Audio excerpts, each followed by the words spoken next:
Be a young kid to be involved in this training session and have Pep Guardiola come over to you, give you little pointers like that.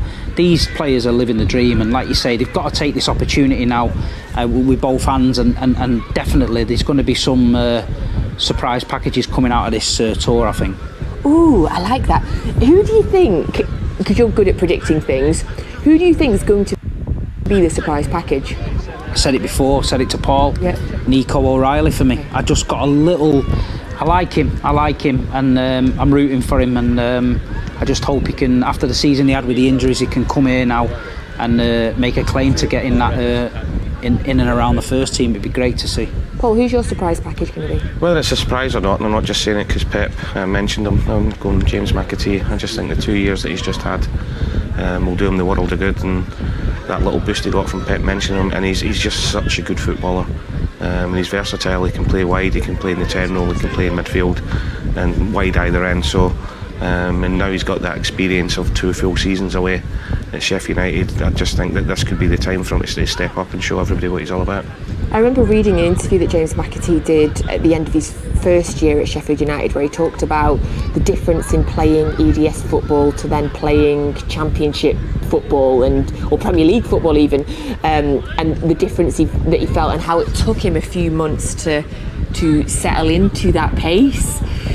In terms of the games that, obviously Celtic tomorrow, what level do you think that's going to be at? How much of a challenge is that going to be for the players that perhaps don't have the sort of playing first team football somewhere? Yeah, they'll be up against international players. That Celtic have just won the double last season. That's a team that's used to winning things, and a lot of them wouldn't have been in that situation. And the fact that Celtic are 3 or 4 games down the line within their pre-season as well. So all these boys that are here, they're athletes, they're super fit, but match fitness is completely different, and playing against a team that has got some quality and internationals in it, it'll be difficult for them. So it's not just physically but mentally, it's how they handle that, and trying to take what Pep's telling them here in the training sessions, and all the training sessions I've had already, into the game is the most difficult thing, because you can be the best player in training and do it. It's a different pressure doing it in a game. Yeah, I think that's what was so fascinating about the interview that I read that James McAtee had done, when he was talking about essentially saying that even he hadn't realised the difference, and how it did take him a few months to settle in. There's a shot of Pep as well.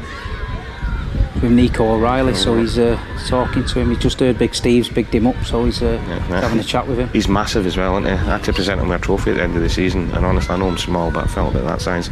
He was like...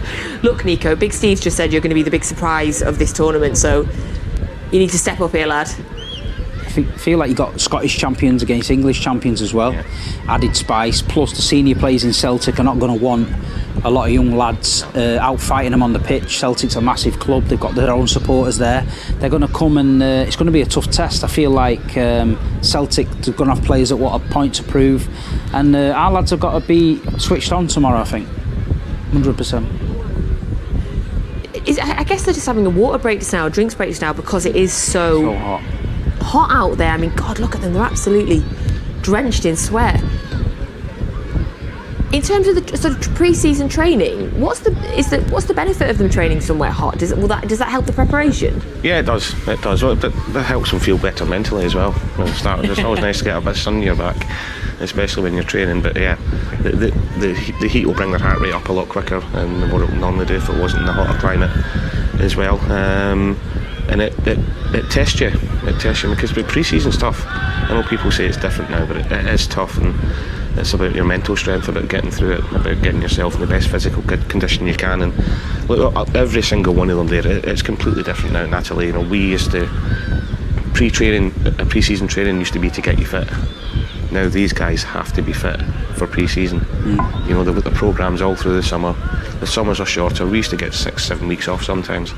These guys, some of them were getting 3 weeks, 4 weeks, 5 weeks.